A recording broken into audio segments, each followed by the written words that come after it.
창세기 35장 8절 말씀입니다. 찾으신 줄 알고 읽겠습니다. 리브가의 유모 드보라가 죽음에 그를 베델 아래에 있는 상수리 나무 밑에 장사하고 그 나무 이름을 알론 바굿이라 불렀더라.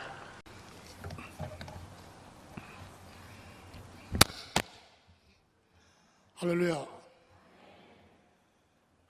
어제 이맘때만 해도 과연 설교할 수 있을까라는 생각을 했습니다.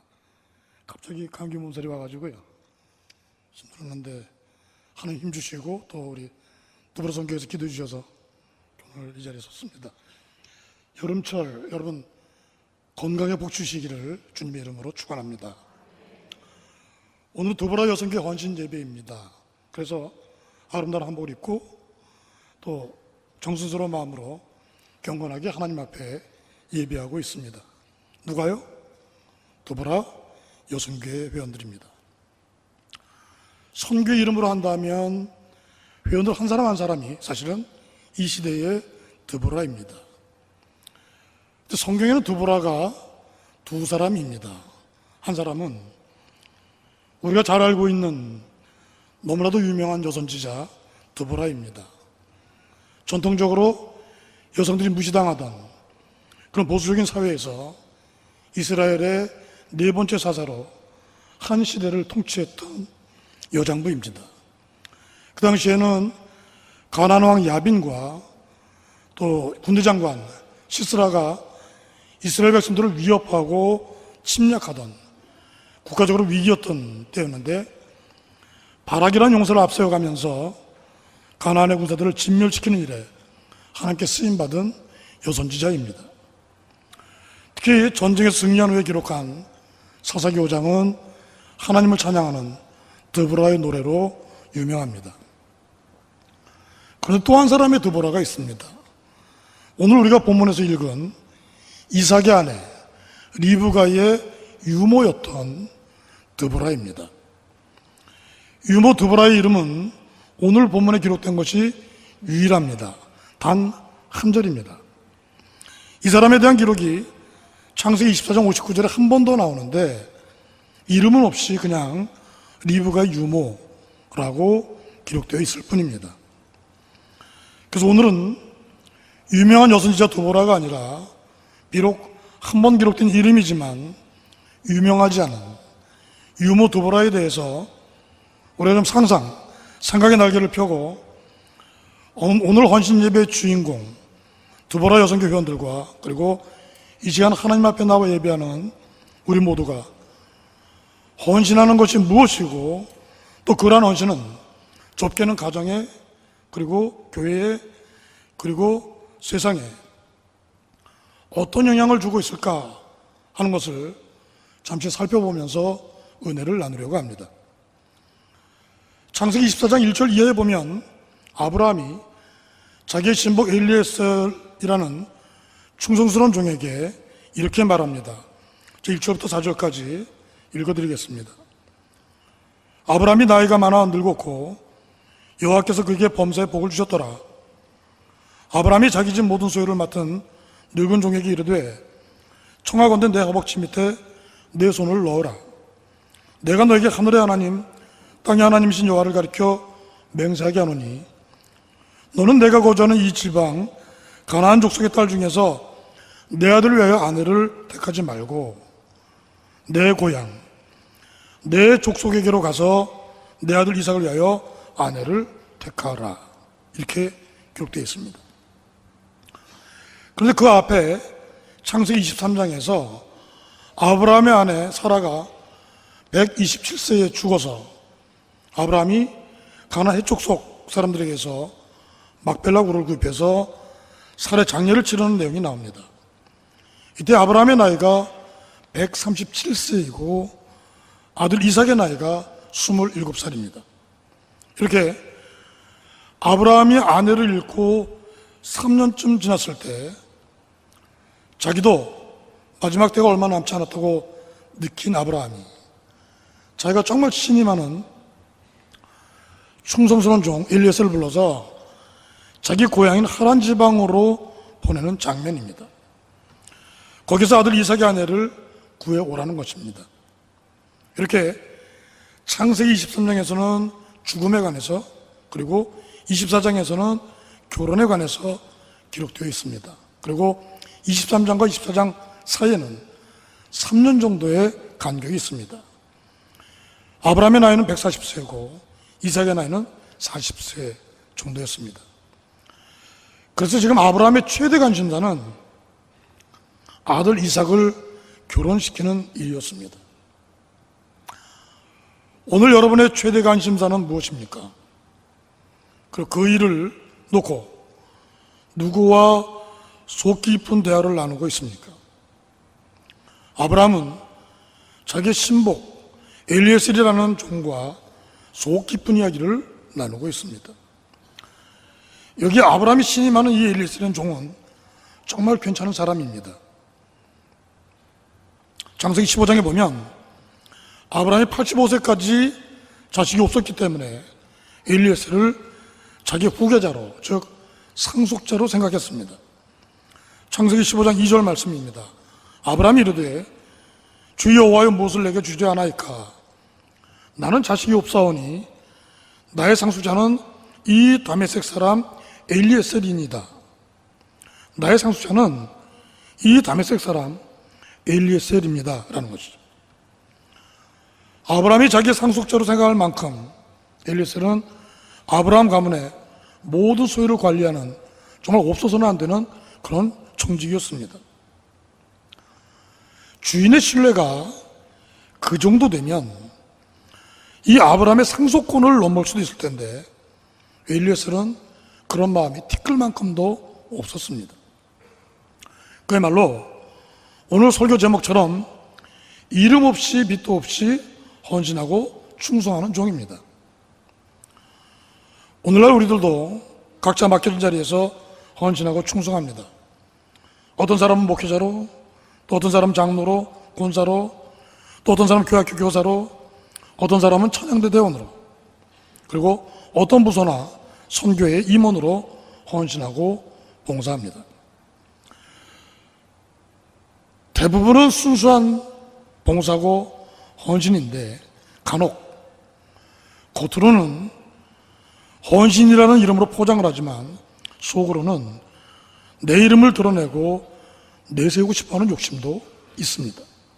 그리고 충성이라는 가면을 쓰고 어떻게 하든지 자기 이득을 취하기 위해서 탐욕을 부리는 현대 기독교인들에게 이름 없이 빛도 없이 헌신하고 충성하는 엘리에셀은 하나의 좋은 본이 되고 있습니다. 오늘 헌신 예배를 드리는 두보라 선교회 회원 여러분, 그리고 성도 여러분, 여러분의 헌신과 충성 전선에 이상은 없습니까? 엘리에셀처럼 우리의 주인 되시는 하나님 보실 때에 깨끗하고 욕심이 없는 이름 없이 빛도 없이 헌신하고 충성하는 성도 여러분 되시기를 주님의 이름으로 축원합니다. 아무튼 창세기 24장부터 기록되어 있는 이삭의 아내를 구해오라는 주인 아브라함의 부탁을 하나님 앞에 기도하면서 은혜롭게 수행해가는 엘리에셀의 그 다음 행적은 우리가 너무나도 잘 아는 이야기입니다. 이삭을 구하러 간 엘리에셀의 발걸음을 하나님께서 은혜 가운데 인도하셔서 이삭의 매필이 될 아름다운 처녀 리브가를 만나게 해주셨습니다. 그리고 리브가가 엘리에셀을 따라서 집을 떠날 때 친정집 식구들이 리브가를 이렇게 축복해 줍니다. 창세기 24장 59절 이하의 말씀입니다. 그들이 그 누이 리브가와 그의 유모와 아브라함의 종과 그 동행자들을 보내며 리브가에게 축복하여 이르되 우리 누이여 너는 천만인의 어머니가 될지어다. 내 씨로 그 원수의 성문을 얻게 할지어다. 여기 59절 말씀에 유모 두보라가 등장합니다. 그들이 그 누이 리브가와 그의 유모와, 정말 이름 없이 유모라고만 기록되어 있습니다. 리브가가 아주 어렸을 때부터 리브가의 몸종이면서 젖을 먹이는 유모가 되어서 장성한 처녀가 될 때까지 보살펴줬고, 이제 시집을 가는 길에도 동행하게 된 친정 엄마 같은 유모 두브라입니다. 그리고 성경에 기록되어 있지 않지만 우리가 쉽게 상상해 볼 수 있는 내용이, 이삭에게 시집온 리브가가 쌍둥이 에서와 야곱을 낳았고, 그러면 유모 두브라는 당연히 에서와 야곱이 해산하는 과정을 도왔을 것이고, 태어날 때부터 친할머니처럼 돌봤을 것입니다. 특히 아브라함과 이삭의 신앙, 그리고 야곱의 신앙을 보면서 그 과정을 통해서 약속을 이루어 가시는 신실한 하나님을 믿게 되었을 것입니다. 또 리브가의 유모였기 때문에 리브가가 더 사랑한 둘째 아들 야곱에 대해서도 각별한 애정을 갖고 보살폈을 것입니다. 그리고 야곱이 바단 아람으로 피신해 갔을 때는 리브가와 함께 마음 아프게 생각했을 것입니다. 그리고 20년 후 야곱이 고생 끝에 삼촌 라반의 집에서 얻은 두 아내 라헬과 레아와 자녀들을 데리고 고향 땅으로 돌아올 때에 유모 두보라는 가장 먼저 달려가서 그렇게도 애정을 쏟았던 야곱이 돌아오는 것을 기쁘게 맞이했을 것입니다. 그리고 야곱에게 슬픈 소식도 전해줬을 것입니다. 야곱이 집을 떠난 20년 동안 야곱이 그렇게도 보고 싶어하던 어머니 리브가의 죽음입니다. 아마 야곱은 어머니의 죽음에 대한 소식을 듣고 가슴이 찢을 것처럼 아팠을 것이고, 그래서 심적으로 유모 두보라를 어머니처럼, 할머니처럼 더 의지했을 것입니다. 그리고 야곱의 아들들, 베냐민이 태어나기 전이니까 루벤부터 요셉까지 리브가의 11명의 손자들도 유모 두보라는 힘이 닿는 데까지 돌보아 주었을 것입니다. 이렇게 믿음의 조상 아브라함부터 4대에 걸쳐서 오랫동안 말 그대로 이름 없이 빚도 없이 헌신하고 충성했던 유모 두보라가 죽었을 때 야곱과 그의 모든 가족들이 얼마나 고맙고 감사했는지 그의 장례식을 치르면서 통곡을 하고 있습니다. 오늘 본문 말씀입니다. 한번 읽어주시겠습니까? 같이. 리브가의 유모 두보라가 죽음에 그를 베델 아래에 있는 상수리 나무 밑에 장사하고 그 나무 이름은 알론 바굿이라 불렀더라. 유모 두보라가 죽을 때의 나이가 성서학자들마다 각각 다릅니다. 어떤 학자는 140세, 어떤 학자는 180세, 또 어떤 학자는 굳이 155세라고 그렇게 확정해서 주장하고 있습니다. 어찌되었든 160세 정도라고 해도 30대 후반이나 40대 초반에 어린 리브가 유모가 된 이후로 유모 두보라는 이스라엘의 역사가 된 이삭과 야곱의 시대를, 그리고 요셉의 어린 시절까지 기록으로는 보이지 않는 곳에서 100년이 훨씬 넘는 세월을 그 가문을 위해 헌신하고 충성했던 것입니다. 저는 이번 설교를 준비하면서 한 나라의 역사도, 한 가문의 역사도 이렇게 이름 없이 빚도 없이 헌신하고 충성하는 사람들에 의해서 이루어지고 있다는 사실을 다시 한번 발견할 수 있었습니다. 지난주 휴가였는데 오늘 설교라고 해서 휴가를 가라는 것인지 말하는 것인지 잠시 고민했습니다. 설교 준비를 걱정하면서 제천 지역에 있는 청풍에 갔다가 올라오는 길에 박달재를 들렀습니다. 울고 넘는 박달재라는 노래로 유명한 곳입니다. 그런데 그 박달재 정상에 동상이 하나 서 있는데 김취려 장군을 기념하고 있었습니다. 지금으로부터 꼭 800년 전인 1216년에 거란족이 고려 땅을 침략해 왔을 때 포천을 함락시키고 원주도 함락시키고 다시 충주와 제천을 점령하기 위해서 밀고 들어왔는데, 이 충주와 제천을 빼앗기면 고려가 나라적으로 멸망할 수도 있는 위기의 순간에 김치려 장군이 군사들과 목숨을 걸고 싸운 것이 박달제였습니다. 바로 그 박달제 전투에서 크게 승리한 것을 기념하는 동상과 역사관이 있었습니다. 근데 박달제 하면 노래만 생각이 났지 저도 모르고 있었고, 이렇게 우리 기억에 없는 그런 유명하지 않은 분들이 역사를 이루어 온 것입니다. 바꿔 말하면 하나님께서는 특출나게 뛰어난 사람보다 오늘 말씀의 주인공 유모 드보라처럼 보통 사람들을 많이 만드신 이유가 있습니다. 그 이유는 보통 사람들의 헌신과 충성을 통해서 역사를 이루어 가시려고 하는 하나님의 속마음이 담겨있기 때문입니다. 우리 교회 역시 이름 없이 밑도 없이 헌신하고 충성해온 많은 드보라들을 통해서 지난 86년의 세월을 하나님께서 운영해 오셨습니다. 그리고 오늘 말씀을 통해서 이 시대에 필요한 사람은 바로 이렇게 유모 드보라처럼 소리 없이 충성하고 헌신하는 성도들이라고 말씀해 주시는 것입니다.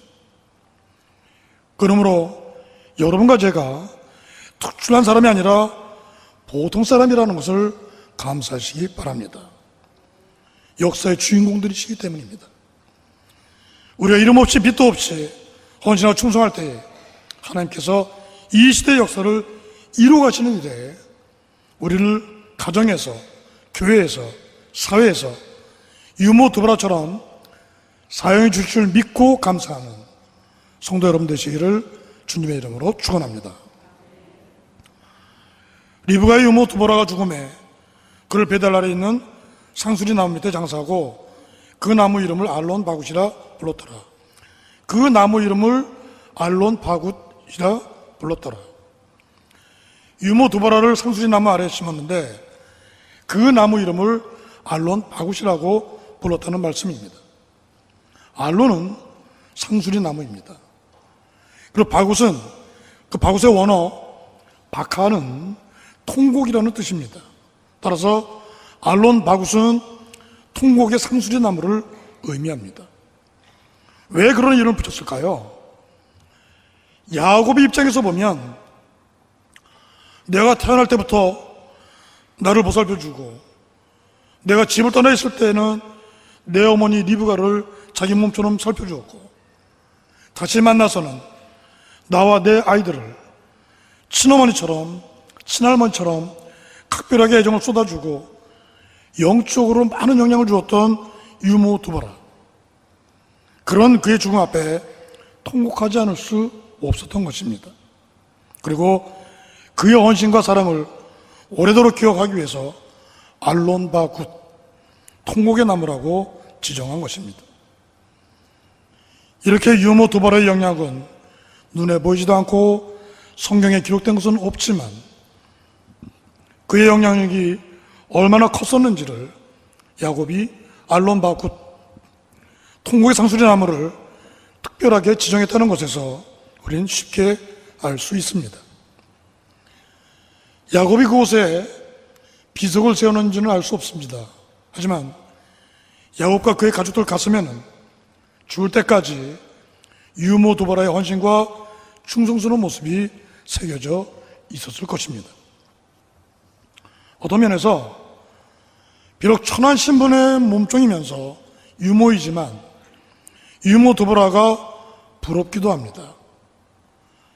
내가 죽은 후에 나를 위해 눈물을 흘릴 사람이 많다는 것이 부럽기도 합니다. 정말 나를 위해 눈물을 흘려줄 사람이 얼마나 될까요? 공동묘지에 가면 비석들이 세워져 있습니다. 그리고 그 비석에는 비문이 쓰여져 있습니다. 아일랜드의 극작가인 버나드 쇼는 그 비문이 우물쭈물 하더니 나 이럴 줄 알았지 라고 되어 있습니다. 우물쭈물 하다가 죽었다는 것입니다. 철광왕이라고 하는 앤드류 카네기는 자신보다 현명한 사람들을 주위에 모으는 방법을 알던 사람, 여기에 잠들다. 소설가 어니스트 헤밍웨이는 일어나지 못해 미안하다. 그리고 우리나라의 시인 조병환은 어머님 심부름으로 이 세상에 나왔다가 이제 어머님 심부름 다 끝내고 어머님께 돌아왔습니다. 그러나 여러분, 눈에 보이는 비문은 그렇게 중요하지 않습니다. 비록 눈에는 보이지 않지만 사람들의 가슴 속에 새겨진 비문의 내용이 훨씬 중요합니다. 오늘 야곱은 유모 드보라의 죽음 앞에 통곡을 했습니다. 이렇게 내가 누군가의 죽음 앞에서 아쉬워하면서 통곡을 한 이유는 그 일생 동안 누군가에게 미쳤던 영향력의 크기에 따라서 달라질 것입니다. 야곱이 어머니 리브가를 통해서 만난 유모 드보라, 이름 없이 빛도 없이 헌신하고 충성한 드보라를 통해서 야곱이 받았던 선한 영향력을 잊지 않으려고 묘지 이름을 알론 바굿이라고 한 것입니다. 오늘 말씀에 비추어서 우리의 헌신과 충성을 다시 한번 살펴보고 유모 드보라처럼 이름 없이 빛도 없이 헌신하고 충성하는 성도들이 되셔서 하나님이 우리 가정과 교회와 세상의 역사를 진행해 가시는데 반드시 쓰임받는 드보라 선교 회원들과 성도 여러분 되시기를 주님의 이름으로 축원합니다. 기도하겠습니다. 하나님 감사합니다. 오늘도 우리에게 말씀해 주시는 가운데 유모 드보라를 재발견하게 하시니 감사합니다. 하나님, 오늘을 살아가는 저희들도 유모 드보라처럼 이름 없이 빛도 없이 헌신하고 충성하는 가운데 내 주변 사람들의 인생에 좋은 영향을 줄 수 있는 성도들이 다 되게 하여 주시옵소서. 특별히 우리의 다음 세대들이 하나님의 거룩한 꿈을 이루어드리는 그 과정에 저희들의 가정에서, 교회에서, 사회에서 영적으로 소중한 영향을 주는 드보라 선교위원들과 성도들이 다 되게 하여 주시옵소서. 예수 그리스도 이름으로 기도하옵나이다. 아멘.